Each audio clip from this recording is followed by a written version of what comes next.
Rizq Allohdan birodarlar. Hunarimizdan emas, otamizdan emas, ishxonamizdan emas, shepdan emas. Kimdan? Allohdan.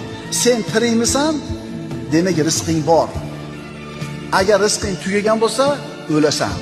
Shuning uchun musulmon odam o'zini xor qilmaydi. Rizq topaman deb shepga, oshnasiga, qo'shnisiga.